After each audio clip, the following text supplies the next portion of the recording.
Salam sejahtera, bertemu kembali dalam program Naikol GPIB. Kali ini bersama dengan saya, Pendeta Christian Talutu, Ketua Majelis Jemaat GPIB Karunia Belitung Timur. Sebelum kita membaca dan merenungkan firman Tuhan, mari kita bersatu di dalam doa. Mari berdoa. Allah Bapa di sorga yang Maha Kuasa, terima kasih untuk kehadiran-Mu dalam peristiwa Pentakosta yang ada, yang boleh kami rayakan ketika kami boleh beribadah di pagi hari tadi. Dan saat ini sebelum kami beristirahat, kami ingin kembali didengarkan dengan firman-Mu ya Tuhan. Sehingga firman-Mu itu boleh membawa kekuatan, semangat, sukacita di tengah-tengah kehidupan kami yang ada. Sebagai orang yang biasa, tetapi punya Tuhan yang sungguh luar biasa. Bersabdalah ya Tuhan, karena kami umat-Mu siap untuk mendengarkannya. Amin.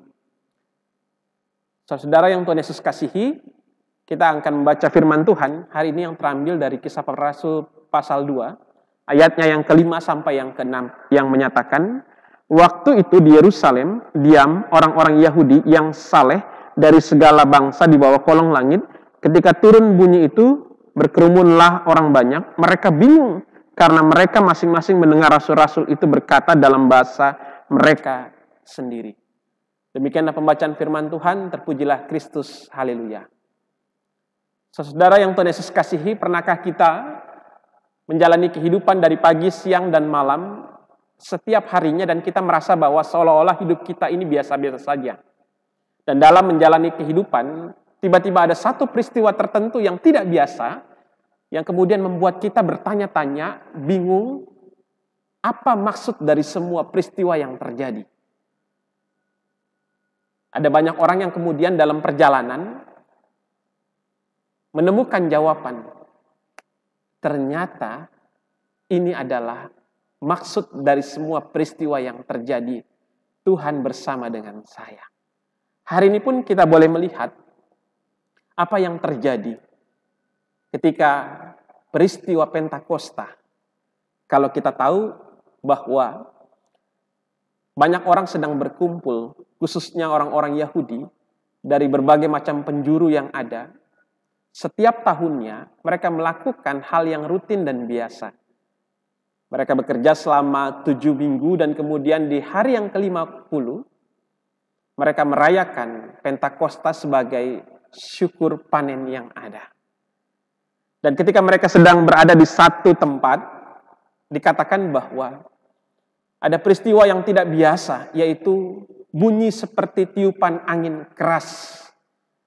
Dan yang kedua, lidah-lidah seperti nyala api.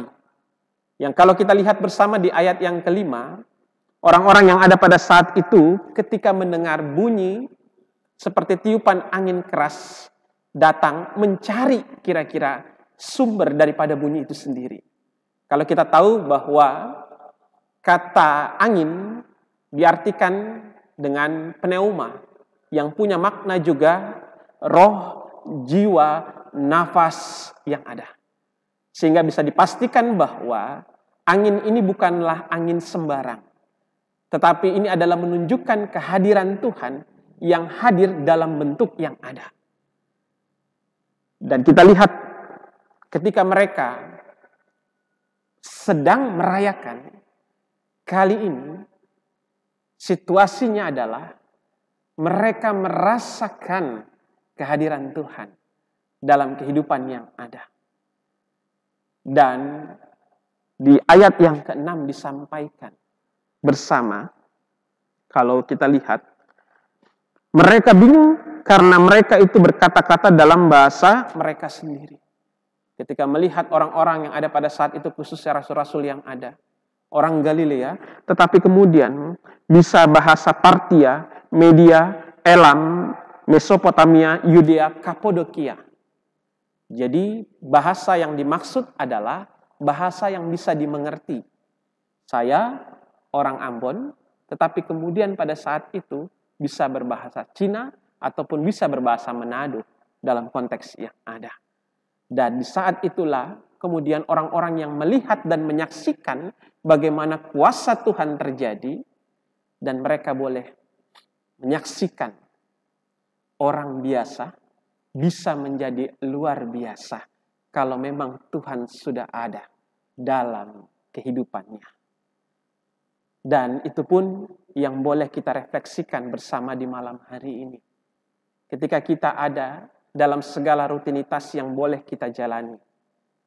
Dan kita merasa bahwa hidup kita mungkin biasa-biasa saja, tidak seperti orang lain, tidak ada yang berubah, mungkin kita harus lihat bahwa Tuhan yang luar biasa itu pun hadir bersama dengan kita. Dan kadang menunjukkan caranya yang berbeda. Supaya apa? Kita semakin percaya dan membuka diri bagi dirinya. Ini yang penting, hal yang pertama yang kita bisa pelajari. Bagaimana Tuhan hadir di dalam setiap kehidupan yang kita miliki. Kalau dalam peristiwa Pentakosta kita lihat Tuhan hadir dalam bentuk bunyi seperti tiupan angin. Kalau Bapak Ibu baca dan renungkan firman Tuhan dari Perjanjian Lama, ada begitu banyak kesaksian yang disampaikan ketika Tuhan boleh menghadirkan diri dalam bentuk bahkan juga memakai angin. Kalau Bapak Ibu ingat peristiwa Yunus, angin yang besar Tuhan pakai dan kemudian ia disampaikan bahwa apa? Kapal yang ada oleng dan Yunus dilempar dan dimakan ikan yang besar pada saat itu. Tuhan punya cara untuk menunjukkan kehadirannya dalam kehidupan yang biasa ini.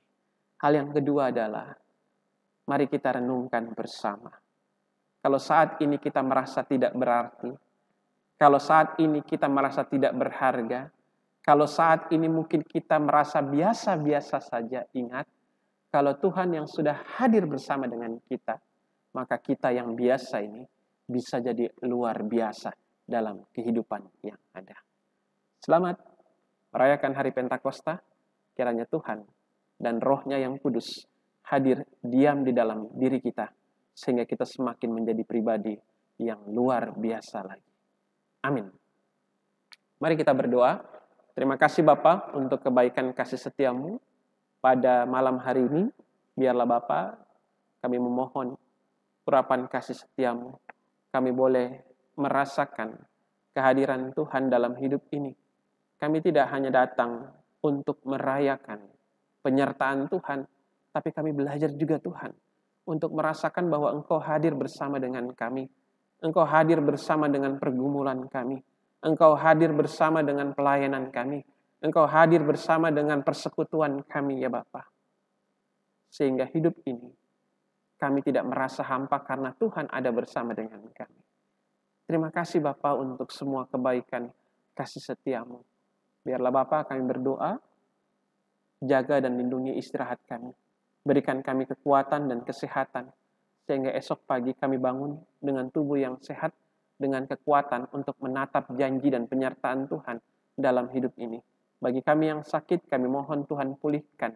Bagi kami yang ada dalam persoalan dan pergumulan, kami berharap Tuhan berikan kami kekuatan.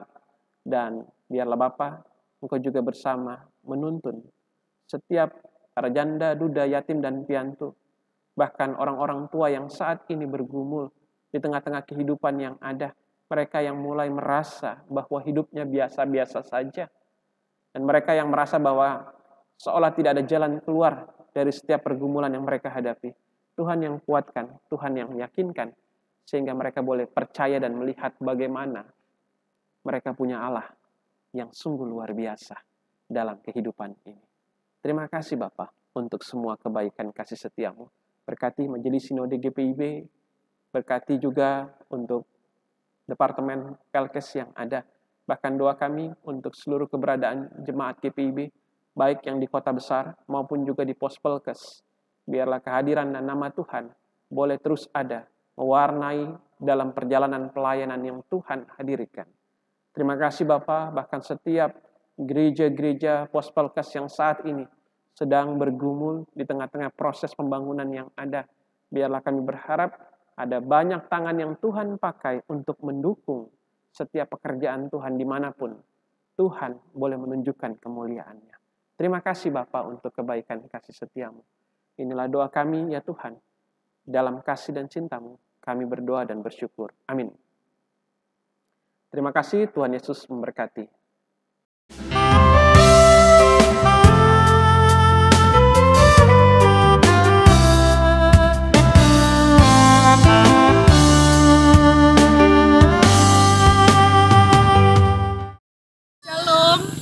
Sahabat GPIB dimanapun saudara berada, salam manis dalam kasih Tuhan untuk seluruh sahabat GPIB.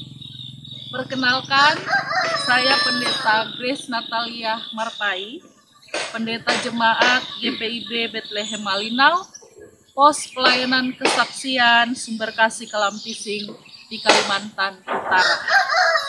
Sahabat GPIB, saat ini kami Majelis Jemaat GPIB Bethlehem Malinau, Pos Pelayanan Kesaksian Sumber Kasih Kelampising, mengucapkan terima kasih atas bantuan yang sudah diberikan kepada kami untuk mengadakan pembangunan gedung gereja yang saat ini sedang berproses. Terima kasih atas semua bantuan Bapak Ibu Saudara sekalian. Ini merupakan wujud ikatan kasih di dalam Tuhan. Melalui bantuan dana yang sudah diberikan itu, kami dapat bergerak maju secara bertahap. Dan saat ini kami masih membutuhkan bantuan Bapak Ibu Saudara-saudara sekalian untuk proses penyelesaian merangka struktur bangunan sampai ke atap, dan juga untuk membayar upah tukang serta memenuhi perlengkapan pengadaan dan fasilitas ruang gereja, dan juga dana yang kami perlukan untuk merehab pastori pendeta jemaat yang saat ini sudah memiliki banyak kerusakan. Boleh dikatakan sudah tidak layak untuk dihuni. Saat ini kami sedang membutuhkan dana 650 juta, dan apabila Bapak Ibu Saudara-saudari berkenan untuk membantu, dapat ditransfer ke rekening panitia pembangunan yang ada di layar kaca Bapak Ibu Saudara sekalian. Uluran tangan Bapak Ibu Saudara-saudari sekalian, sahabat GPIB dimanapun berada, sangat kami harapkan dan sangat kami butuhkan. Harapan kami, Bapak Ibu dan Saudara sekalian, senantiasa diberkati dalam kehidupan, pekerjaan, dan senantiasa dimampukan Tuhan untuk kehidupan selanjutnya. Terima kasih atas segala kebaikan Bapak Ibu Saudara sekalian.